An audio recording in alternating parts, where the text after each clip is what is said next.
I saw you on the School of Hard Knocks. How many companies do you own? A lot. How many? I'd have to count them up, but several dozen. Before we get into how you made it, I want to know who you were before. There was one day that really just put a maximum level of stress on my heart. And I found that my wife had been crying, like tears I had never seen before, like someone died. And when I asked her what was wrong, she said, Kris, we have rent due in 5 days. We can't pay for it. That was a moment that changed me forever because I found a way with no money and no credit to basically buy 25 homes. Those 25 homes were rented out and started a chain reaction of $3,300 turning into $1.6 million. That same strategy is just as alive and well today. Should people be looking for a brand new home, or should they look for something that is way below market value because they can put construction into it? Here's what most people are thinking. I want the nicest place that I can afford. And I'm like, that's the dumbest decision a human can make. Let me show you how anyone gets wealthy. You've talked a lot about doing things OPM, other people's money. Can you explain that? Other people's money is how you earn an infinite return. To break it down, But then don't you always owe them? let me give you an example.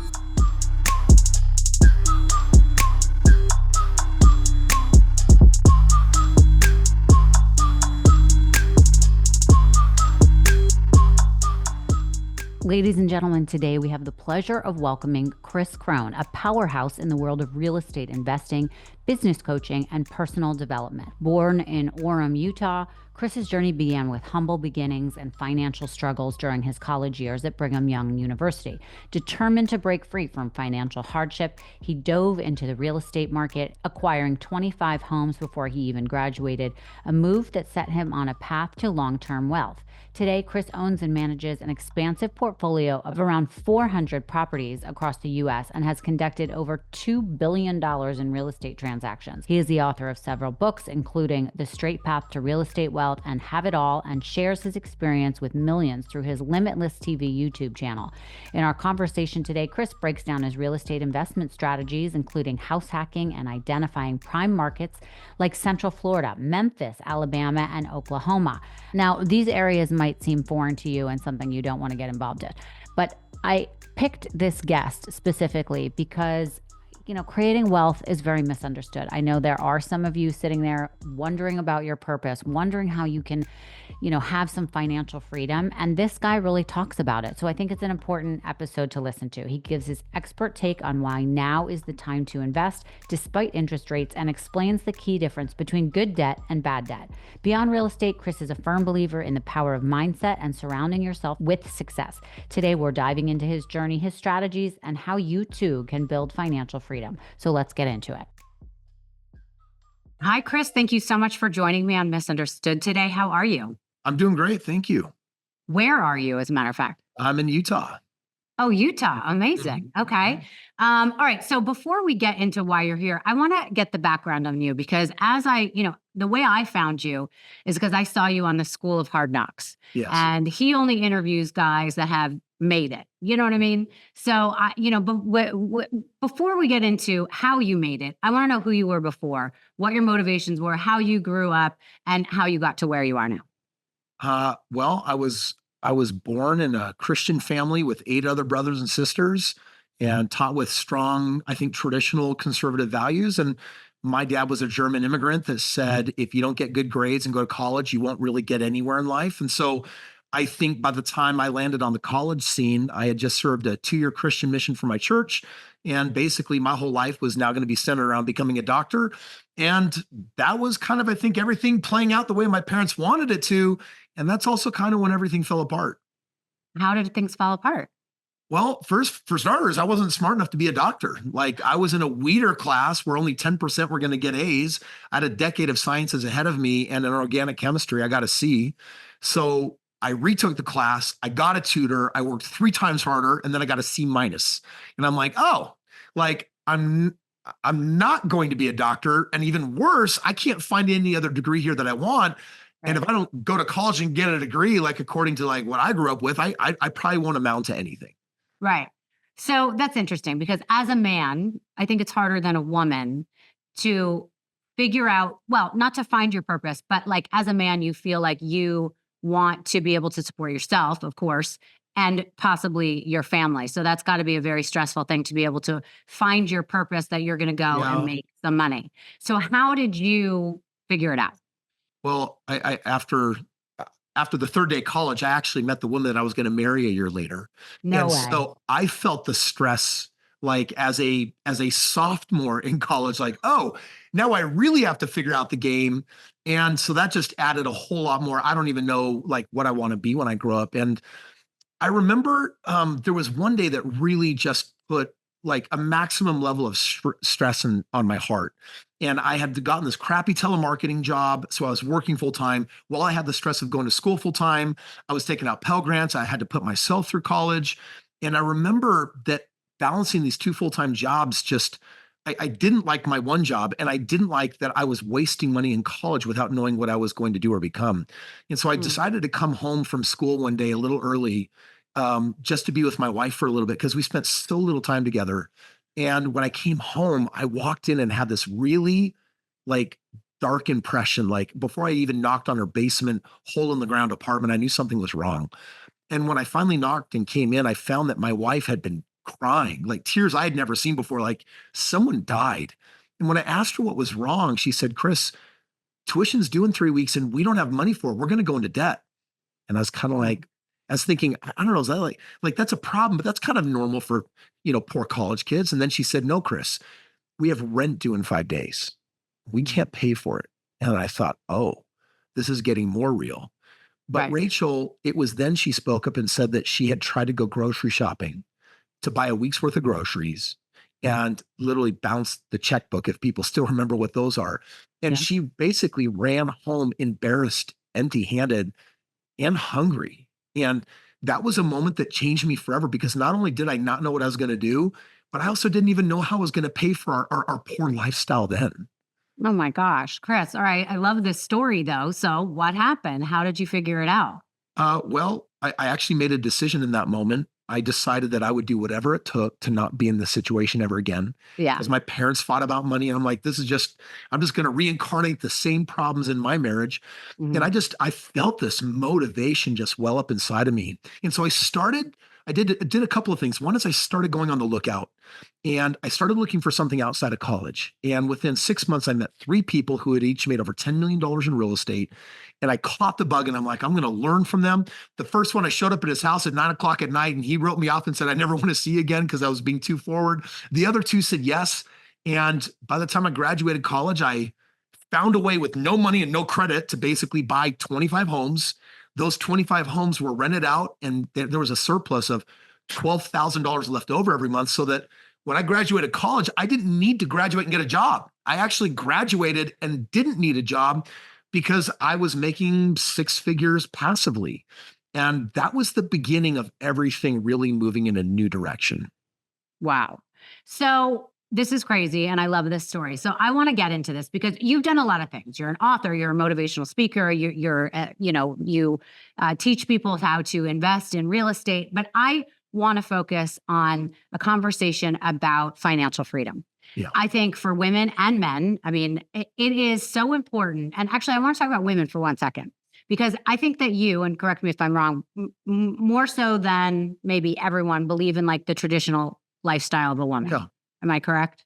Yeah, my Like- wife doesn't work. We have 4 Right. kids. She takes care of the kids, and Right. and so we're very traditional that way. Yeah. Yeah. Okay. So I love that. And I want to talk about that for a second. But not everybody has someone like you that she can lean on. For me, I'm a single 49-year-old woman. I raised my daughter who's 12 years old. I don't have that person to take care of me. So financial freedom is a very big deal for me because it's a fear that kind of is underlying in my body of like, what am I going to do if I don't have XYZ? Where will I go? I can't go to my parents. I can't go to a man because I'm not married. How will I make this work? And I think in this day and age, you see women turning to seeking arrangement, turning to OnlyFans, turning to different sorts of lifestyles that are not like they were, Yeah. even 10 years ago, where, it was like people are doing other things to support themselves in a way that might be more sexual, more, having untraditional relationships. So like, first of all, in your mind, how important is financial freedom? Financial freedom for me was actually really critical in my early 20s because my wife told me, she said, I'm not going to work. Like, I'm not going to be a financial support to the family. And I'll be very honest, I was upset. Not that she wasn't going to work, but I was frustrated that I felt all of this pressure to be the traditional man that had to work. And I was like, I can't imagine finding a job that I'm going to like. I'm going to work 40, 50, 60 hours a week for the next 40 years, and I'm going to hate it. And with every passing year, I'm going to hate myself a little bit more. I'm going to feel like I let my goals and my dreams go, because I couldn't even imagine financial freedom being a possibility. Because when you get a job, no one gets a job to become financially free. That's something you got to do in a business or by owning investments. And so I was starting with nothing. And that's the frustration that I had. But I'll tell you, I said, I'm so pissed that it is this way. I said, I'm going to figure out how to become financially free so fast that I'm never going to get locked up in this stupid 40-year game anyway. And so what that did is that caused me to find the legitimate ways that I could do that. And when I came upon real estate, I didn't have any interest in real estate.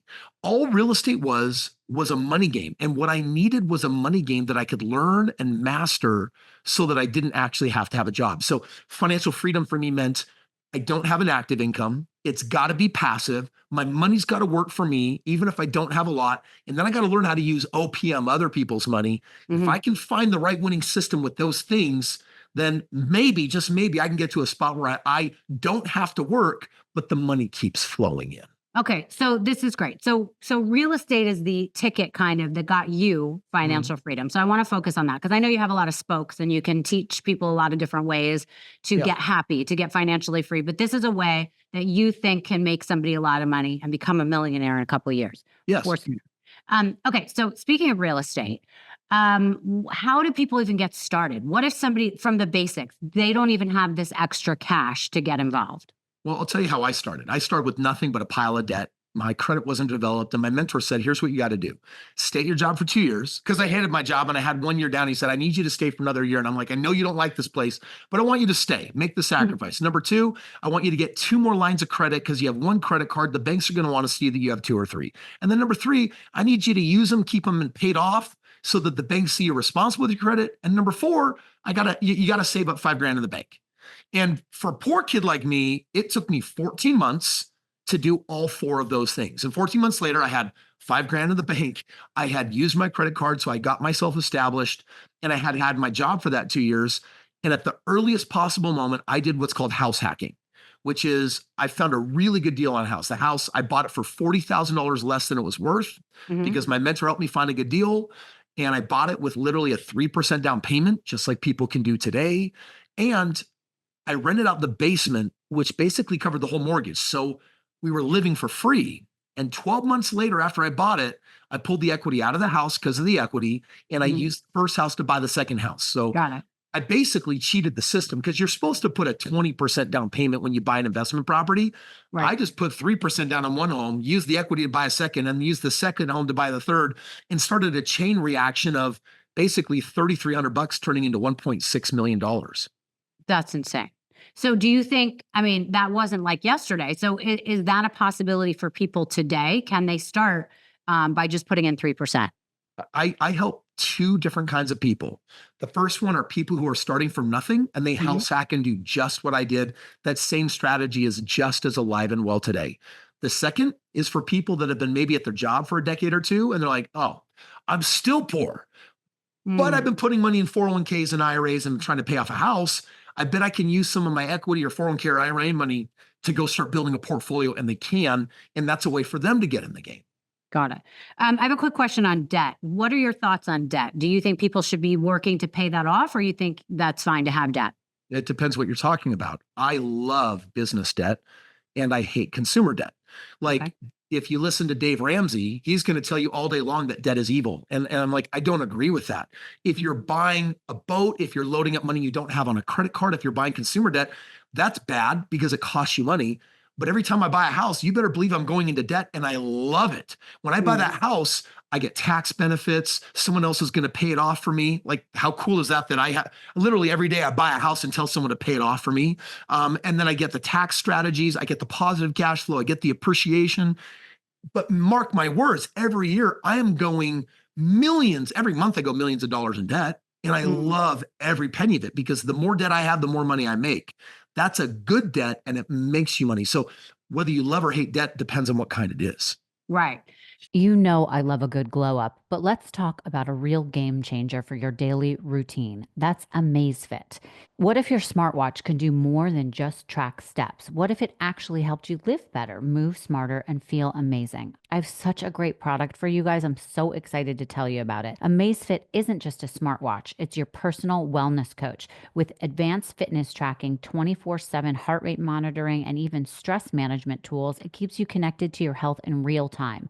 Whether you're crushing a workout, managing a busy schedule, or just trying to get better sleep, AMAZFIT has your back. It has 160 plus workout modes from swimming to running, advanced sleep monitoring. It literally has everything. You will never get bored. You will never find something that it doesn't have. I'm really obsessed with it. I've been using it, and let me tell you, it's sleek and stylish. I wear it every day. I wear it every night. It's super comfortable. It lasts up to 10 days on a single charge. No more stressing over dead batteries midday. Plus, with built-in Alexa and tons of sports modes, it's like having a personal trainer on your wrist. The Zep app has made tracking my fitness, calories, and even sleeping better. So if you're ready to take your fitness and wellness to the next level, check out AMAZFIT.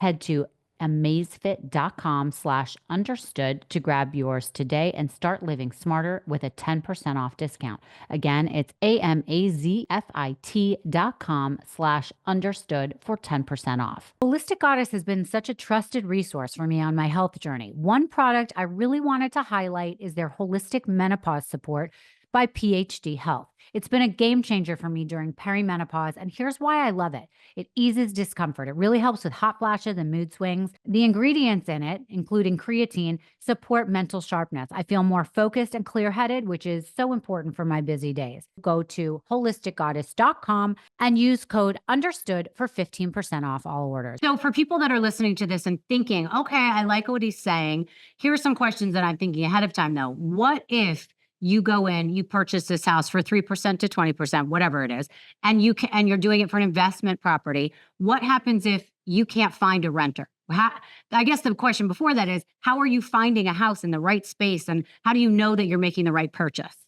Well, it's so easy to do it wrong in the beginning. I had a mentor, and I would tell anyone that if you're going to go into that game, don't do it as a lone wolf. I think it's a mistake to take risks alone. Take risks with experts. And so I had experts that literally babysat my first 100 purchases, and I didn't lose money on my first 100 purchases because I had an expert with me. So when your questions of how do I find a good deal? How do I find the right tenant? How do I insulate myself from the renter beating up the house or never even moving in the first place? All of those answers are actually backed by data and coefficients of experts that actually know what they're talking about, because your first month, the house could go unrented. But by the third month, it's going to be rented out. Like when I buy 500 homes, I know that it takes an average of 21 days to get them rented in that particular zip code during that particular season. That knowledge is powerful because sure, out of 1 in 100 homes, could one go 4 months unrented? Yeah. And I've got a backup plan for that as well. Right. Okay. A couple questions when people heard that you were going to be on. Can you explain the pros and cons of investing in real estate now, and what factors should potential investors consider before making that decision? Yeah. In general, I hate real estate. I think real estate is filled with cons. I think real estate in general is awful. But when I say I like real estate, I'm actually talking about one tiny little niche. So I have like this tiny little sliver strategy that I use that makes me tens of millions of dollars. And by the way, my real estate takes me 1 hour a month. So it's just as passive today as it was then, even though my portfolio has gotten bigger. I've done $2 billion of real estate transactions, over 6,000 projects, and it's only getting easier, but that's because I have the right kind of strategy. For me, I buy single family homes below the median in the top markets, and then I hold them for 5 to 7 years, and then I sell them, and I tripled my portfolio. When I do a when you say top markets, give me some examples. Central Florida is the highest growth appreciating market in the country right now. And right now I'm averaging between 10 and 12% annual appreciation. And because I only put 20% down on the properties, that means that I have my multiplication factor of 5 on my appreciation. So I'm on my last 10 years, year over year, on my last 2,130 homes, I'm averaging 60% a year on my money. So when you put your money in the bank and you get like half a percent or 1%, I'm getting 60%. That means that my money is doubling every 15 months. And that's using this exact same strategy. So Central Florida will allow me to get those ROIs. Okay. Memphis, Alabama, Jonesboro, and Oklahoma, those are the other 4 markets. So out of 324 markets in the US, I only invest in those 5 because that's where I get the most cash flow. And that's also where I get the most growth. Okay. And in talking about strategies, should people be looking at what they think they can get for rent based on what they're spending on the house? Let's say it's $500,000. Does that mean you get $600 a month? I don't really know. How does that work? How does that transfer? So when you buy a home, it produces an ROI. That stands for a return on investment. And a home actually has 4 different ROIs. You're talking about one of the 4, which is called a cash on cash ROI. It means that I put cash in, and then how much cash am I getting back? In my markets, cash on cashes can range anywhere from 2% to 7%.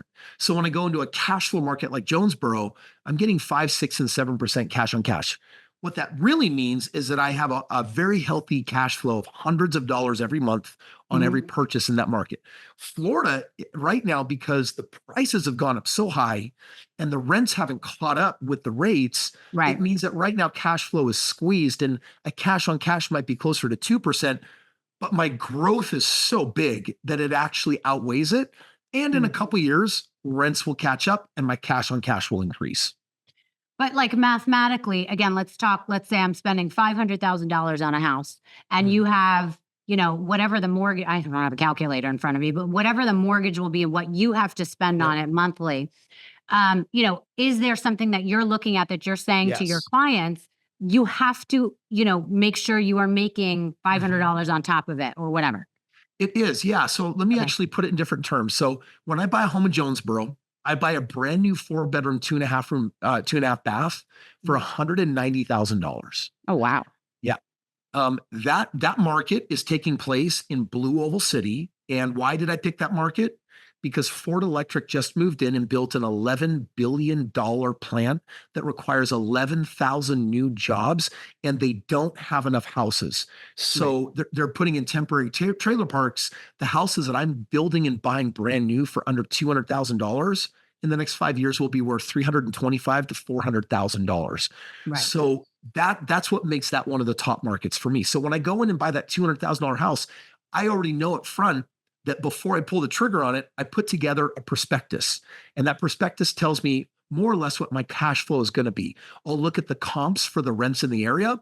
I'll know that those homes are going to have a mortgage right around $1,200 a month. And I know that my rent is going to be $1,700 a month. So I'm going to have a $500 a month positive cash flow. In other words, before I buy a house, I've crunched all my numbers and I have all of that information. Right.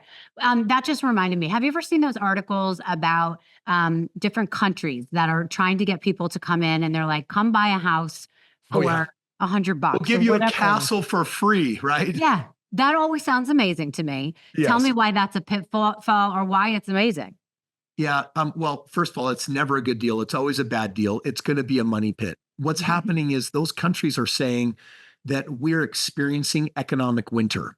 Economic winter is when the population is not replacing the population. So, for example, in America, if we have 350 million people, if our birth rates are at 2.0, that means that 2 people are giving birth to 2 kids. Then it means that without migration or immigration, we will maintain 350 million people in this country and hence don't need more homes and we don't need less. If you take a look at Japan in the 1970s, they already started experiencing economic winter where entire cities started getting shut down and this is happening all across Europe. And so what you're hearing about is they're saying, oh no, we as a government are going to give you free homes and tax incentives or money just to move here because we have a population problem. America is not scheduled to have that problem for the next 50 years. Right. Okay. Well, that's good to know.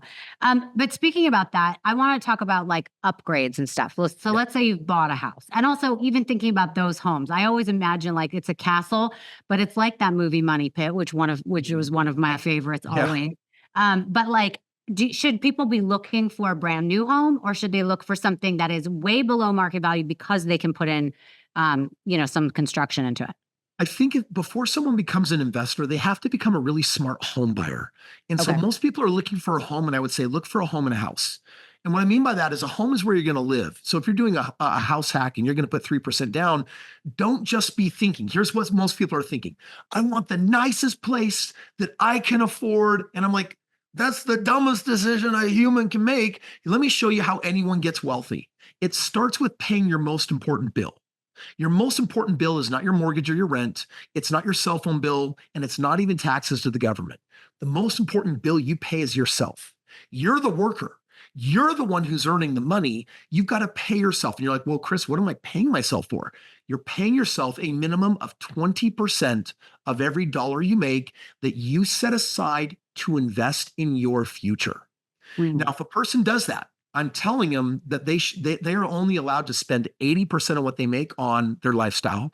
20% needs to go into a piggy bank called, I'm going to buy investments. I'm going to buy businesses. I'm going to buy real estate. I'm going to buy stuff where my money works for me. That can't happen if you're buying as much house as you possibly can.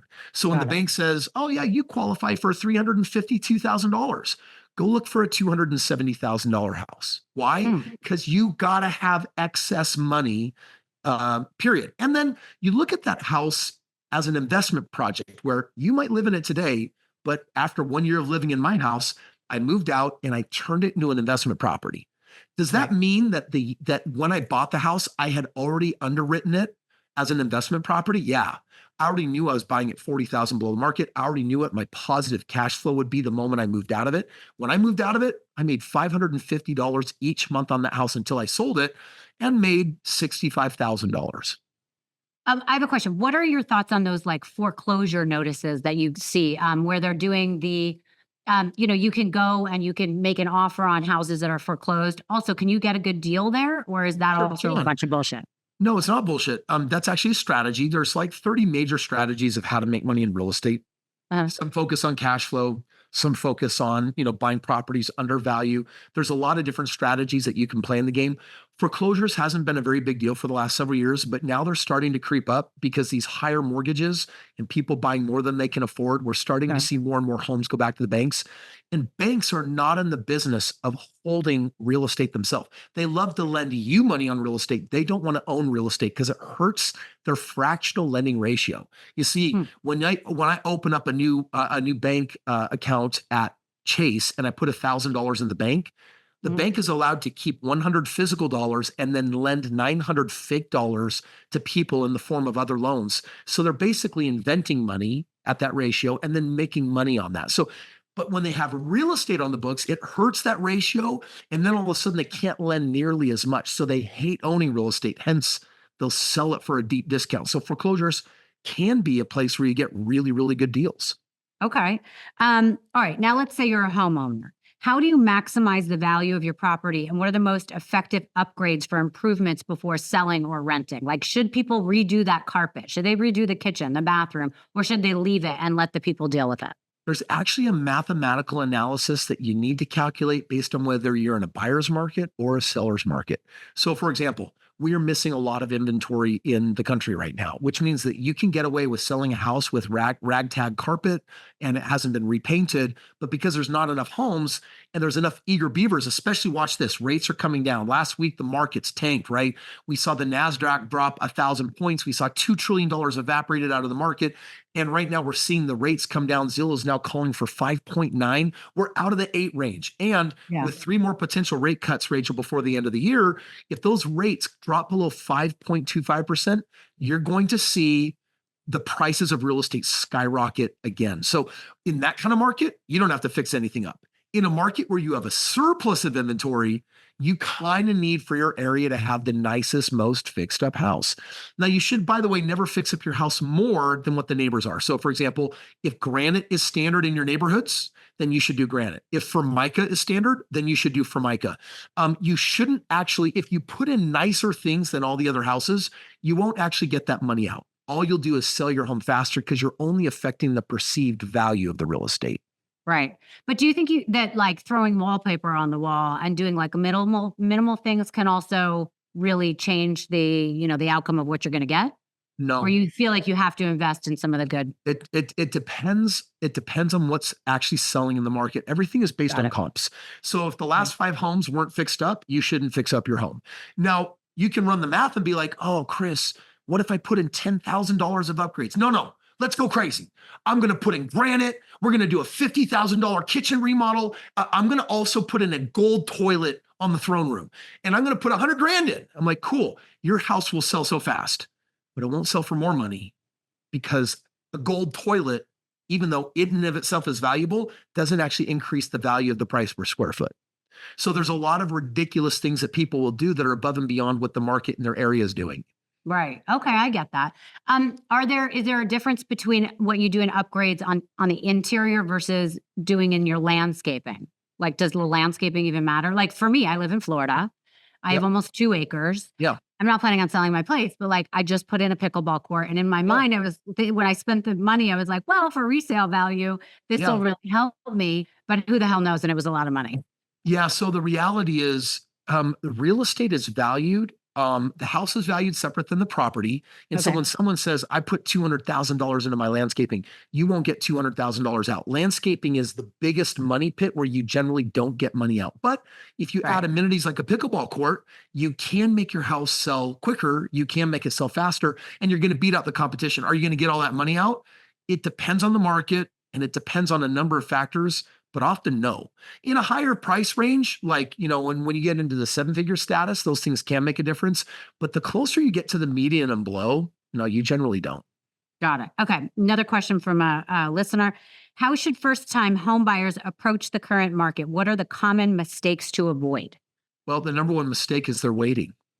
They actually think that waiting for rates to come down is a smart move. Now, they might be doing that so that real estate matches their budget, but I can mathematically show you that waiting 2 years for rates to come down versus what will happen over the next 2 years with the appreciation of the house, you're actually going to lose money on the value upside of the house by waiting for rates to come down to manage your budget. Now, everyone should manage their budget anyway, but waiting in real estate always costs people money. And right now, for the last 2 years, the market has been on hold. I, as an investor, have not. I've been buying as much as I possibly can, and I'm being rewarded for it, and I'm making money hand over fist. But unfortunately, most people are susceptible to listening to the media and the news, and they believe weird things like high interest rates are bad. In my world, the difference between an 8% interest rate and a 5% interest rate has this much of an impact on the overall ROI. You almost don't even feel it. But we all keep hearing like, oh, we're going to be in a recession. Keep your money tight because you don't know what's going to happen. What would you say to people that think that? We are in a recession. We've been in a recession, and Biden economics hasn't wanted to admit that we're in a recession. We've been in a recession for the last 2.5 years.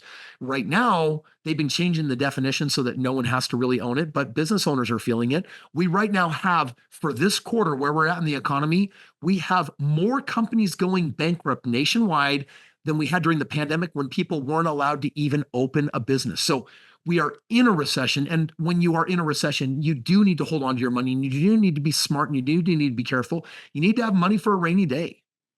How do you think the current state of politics is going to affect everything this November? I think it depends very much who we elect. I think if we elect a Democrat, it's going to be bad for business. I think if you elect a Republican, it's going to be good for business. And right now, business sector is what's hurting it. 50% of our country's GDP comes on the backbone of small business owners. And what we really need, I feel, is a Republican president. I feel like that's going to help our economy a whole lot more than having Kamala Harris in the White House. Interesting. Okay. But by the way, I get to win either way, because if Kamala's elected, it's great for real estate. Because Democrats make financial decisions that hurt the economy, and real estate's a hard asset, so it goes up in value. So when they print money we don't have, real estate goes up in value. When they make decisions that increase inflation, real estate goes up in value. So it's kind of like elect a Democrat if you want real estate values to go up, and elect a Republican president if you want businesses to thrive better. Right. Okay. You have something called you have a Clever Summit 2024 coming up in September here in Florida. Can you tell people about that and why they should? I'm one of the speakers. I'm one of 20 different speakers that are joining forces with Cody Sperber for Clever Summit 2024. It's happening in Hollywood, Florida, right next to Miami, and it's happening September 13th, 14th, and 15th. And it's a big deal because it's the largest, think of it like Real Estate Comic-Con. It's the largest real estate event of the entire year. Thousands of investors come out looking for market updates, understanding the economy, and then meeting people that they can do deals with. Events like that are where people who are nobodies become multimillionaires in very short periods of time. And so this is Why? How? Explain. because deal making usually requires three different components. Someone needs money, someone needs a deal, and someone needs to do the deal. Right. Well, when you come to an event like this, there's the room is filled with people with money, people with deals, and people that are willing to put in the sweat equity. So what ends up happening is a lot of organic partnerships end up forming up and coming together. So while everyone's learning about real estate, learning about this economy and the strategies that are working best, they then find the people that they're doing their next deals with. You've talked a lot about doing things OPM, other people's money. Can you explain that? Yeah, other people's money is how you earn an infinite return. So to break it down, But then don't you always owe them? well, it depends. Like, let me give you an example. Okay. If I have $10,000 and if I go buy a boat, my boat is a liability. It only goes down in value. It gets used, it gets wear and tear. It needs money put into it, right? So buying a boat is a good example of a liability because it goes down in value. But let's just say I put $10,000 towards a house. And let's just say that that house makes me $200 every single month. Let's say that house goes up 10% in value that next year. Let's say that house gives me tax benefits. Well, that $10,000 is not a liability. It's an asset because what it's doing is it's increasing my asset base. And so in the beginning, you have to use your own money to cause deals. What do you do when you run out of money? Well, if you can find really good deals and use someone else's money, like most typically people are using OPM all the time. If you put 3% down on a house, and then that house goes up. I was in Miami on Fresh and Fit. It's another podcast. And Fresh put $10,000, a 3% down payment down on a house. In the last 4 years, it's gone up $350,000 in value. Well, if we want to calculate his ROI. Explain that. Wait, people listening are going to be like, what? It's going to go over their head. Tell me exactly. He bought his house for $300,000 and it's now worth $650,000 because real estate has gone up in value the last several years. So he only put $10,000 down. If he were to sell his house today, he's going to net at least $300,000. That's a 3,000% return on his money. But I know people listening are like, I've looked at real estate. There's no way that someone will let me just put $10,000 down. I don't have the credit. I don't have this, that, whatever excuse it is. Explain to people how to do it without just having to buy your program. Give a little tips and tricks, and then we'll talk about how they can get in touch with you. So if you're in Florida and there's a $300,000 house for sale, the bank says put 3% down and we'll put up the other 97% of the money. That's called OPM, other people's money. In this case, it's the bank money. So, what is 1% on $3,000? $300,000? It's $3,000. What is 3%? It's $9,000. So you have a $9,000 down payment to basically. But then your buy a mortgage is so high. house. How are they going to afford that? Well, that depends that depends on a couple of things. Are you moving in as a single person and you're going to find 4 or 5 other people that you're going to rent to that are going to help you cover your mortgage? Because it's like, oh no, it'd be way more prissy and fun for me to have the house for myself, but maybe you can't afford it. So you got to get creative and you got to think a little outside of the box. Maybe the house is a duplex. Maybe there's a family living in one side and you're living in the other side and someone is helping pay for that house for you. Got it. So the point is think outside the box, think of ways that you could charge rent so that you could be able to live there and have other people help you or pay the full amount of rent. Yeah, because and remember, sometimes listen, I live in Florida where you see a lot of these homes. They have these guest homes that are almost just as big as the main house. They might not be as well done, but it doesn't really matter. And you could rent it to a couple different people or one, and that could help or actually cover the entire amount. You got it. And that's the way people I love that. thinking these days. You got to get creative and think outside the box. My very first house, I rented the basement. It covered my mortgage, right? My second house I bought, was 3 times bigger than the house I was living in.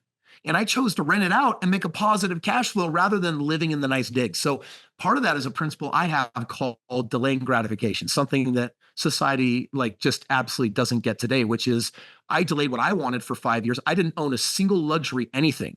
But 5 years later, I was a multimillionaire and I could travel the world, drive any car I wanted and pretty much do anything that I wanted. And I moved into a custom built 10,000 square foot house on the golf course that I custom built. Why? Because I delayed gratification. But people will say, again, devil's advocate, but what about the liability of having someone that you don't trust, you don't know, living in your basement? How do you deal with that? Give some strategies on how you pick the right person Well, first of all, what you're talking about is risk. And most people have a really bad relationship with risk. They think that risk is bad. But I want to be clear. If you don't take risks, you're never going to get a reward. The secret is to actually take the biggest risks where you mitigate it, and they're the most intelligent and calculated risks, so you can get the biggest upside. Imagine the hundreds of homes that I own. I don't even know the names of the tenants that rent out these homes. Wow. But why does it work? Well, it's because it's a calculated risk. It's based on financial data. For example, my average renter has to make $60,000 a year. Why? Because when a renter makes less than $60,000 a year, like 30 or 40, they tend to trash a house. They tend to not make their payments. 60,000, they start treating the house like it's their own. There's a level of respect that they have for other people's property that is associated with socioeconomic status. So that's one of my top hats is you got to make $60,000 a year on up, or else I'm not going to rent the property to you. How important is it to surround yourself with people that are successful? And not only that, but like have a partner, meaning your wife, your husband, whoever it is, that is a good, person to lean on. Like, how important do you think it is to have these people versus leaning on yourself? So there's a very common, in the world of personal development, there's very, very common stat they talk about. They say that you're the average of the 5 people you spend the most time with. And I remember when I heard that, I said, this is weird. I'm going to do an experiment. I wrote down the 5 people I spent the most time with. I wrote down their average incomes, and then I averaged out all 5 incomes. And it literally was the amount of money that I was making. I was like, oh my gosh, holy shit. I am literally making the average of the people I hang out with, because birds of a feather flock together. And I was challenged when I started introducing a mentor that made over $10 million in real estate. Just adding that one person changed my behaviors, changed my thinking, changed everything. And within years, I became a multimillionaire. And then I was like, I need to have billionaires. Well, so last week I was in Miami, and for my foundation, I was hanging out with my friends that sold their last company for $1.6 billion. They think different, they talk different, they act different. And by having in my inner circle, does it impact my perspective and my perception and the opportunities that I have in the world? 100%, hands down. So if people want to sign up for this Clever Summit, they obviously will be surrounded by very successful people that have done it, that have proved it. I know that Ryan Serhant will be there, Patrick Bet-David. What will we be hearing from them and from you? Do you guys get up on stage and give speeches? Like, tell me exactly what happens there. Yeah, so there's going to be 20 speakers there. Patrick Bet-David, I think he's being paid a lot of money to come out and do an economic update on what's happening in the economy. Yeah. Ryan Serhant, that just launched his Netflix show about, realtor work down there in Florida, Miami. He's actually going to be there speaking on stage. Pace Morby, who has his own TV show, is going to be there sharing his strategies on subject to strategy. I'm going to be there sharing my buy and hold strategies. So the event is going to consist of 20 different experts that are going to be speaking about their niche and how it's working right now in today's economy. And then the other half of the event is literally networking and connecting with the other people there, so you can find partners and deal flow and basically, cause some huge financial level ups in your life. Right. And what is your buy and hold thing that you're going to be talking about, strategy? Tell me a little more about that. I'm going to be talking about the last several thousand deals that I've done, and okay. I'm going to be talking about an alternative to 401ks and IRAs. I'm going to be sharing with people a passive way to take their money out of 401ks and IRAs that are earning them 4 and 5%, or even equity in their home, and then how they can put it into real estate passively, turnkey, without getting their hands messy, and earn 27 times more money than the stock market. Mathematically, statistically proven. Wow. Okay. Very interesting. People should definitely sign up for this. The last question for you, what are the most significant trends you're seeing in real estate today? And how do you expect these trends to evolve over the next 5 to 10 years? Yeah. So if you take a look at multifamily versus single family, multifamily real estate is overbuilt, and it's going to be overbuilt for the next several years. That means that it's not a smart place to put your money because it's on the decline. Single family, we haven't caught up since 2008. We're missing 6.2 million homes. And if we work our butts off as a country for the next 10 years, we might finally finish covering the missing supply for the demand that's out there, which means that single family real estate for the next decade is going to be the hottest asset class in all of real estate, with the highest appreciation, with the highest price increases, and with the highest ROI. So that's where I'm putting my entire focus for the next decade. Single family real estate. I go so far as to say that anyone buying single family homes in the next 6 months here, 12 months here, over the next 5 years, you're going to see record high appreciation on those homes. So anyone that says, shoot, I'd love to become a millionaire, or if you are one, I want to become a multimillionaire, then come to Clever Summit and learn about which single family homes that you can buy literally and have manage and run themselves, because it's just transferring equities and 401ks and IRAs into a different asset class that is simply more lucrative. You are a best-selling author. You are a business coach. You're a breakthrough mentor. Tell people that are listening and watching where they can get a hold of you and find you besides the summit. If you go to @Kris Krohn on any social media platform, you're going to find me there, except for OnlyFans page. I don't have one of those, but you're going to find me just about, and you're going to find me just about, I know, you're going to find me just about anywhere else. Okay. And we'll connect. And how can people sign up for the Clever Summit? If you go to kris.cleversummit.com, spell it KRIS, kris.cleversummit.com, grab tickets. The event will completely be sold out. There's 2 yachts. Dr. Dre's yacht is going to be, at the Clever Summit. We're having a huge yacht party the night before. We're renting out a huge club for one of our big networking events. It's going to be a party. It's going to be fun. It's going to be inspiring. And if you come really prepared, like to want to do deals, you're going to find deals. And just so I know, if people that are listening are really thinking about this, if someone wants to get into the real estate market and buy their first home, and it could be, I think that the hesitancy is that people look at you and they see how successful you are. They see your Instagram, they see you running with, the big guys, and they're looking at houses that are very small and they don't have a lot of money. Can they hire you to advise them on how to do this and find maybe potential partners and all this stuff? Is that what people can do with you? Or better, I'll just do it for them. That's what I have 1,800 partners, and they basically say, Kris, I'll partner up. I'll put up the money from my 401k or IRA or home equity. Your team will do 100% of the work. We'll get the highest ROIs that you have in your 21-year career with this. We'll split the money equally, and basically everyone's way better off than they would be on their own. And tell me what people need to have in their pocket to come and work with you then. I mean, can they say, I can only invest $10,000? Honestly, I don't care what you have in your pocket. I care about one thing. How hungry are you? If you're motivated, I will provide a path forward for you. Amazing. I love it. Do you read your DMs if people want to reach out to you? Yep. Just DM me, connect with me, get in contact anyway with me, and me and my team will reach back out. Awesome. You guys, I think this is really important information. I think it's exciting. I think everyone is looking for a purpose and something to do. And if you are hungry, that I agree that is the biggest thing. You can't sit around. You got to move forward. You got to get up and want to do something. But this is something you can get excited for. So, Kris, thank you so much for doing our show. You're welcome, Rachel.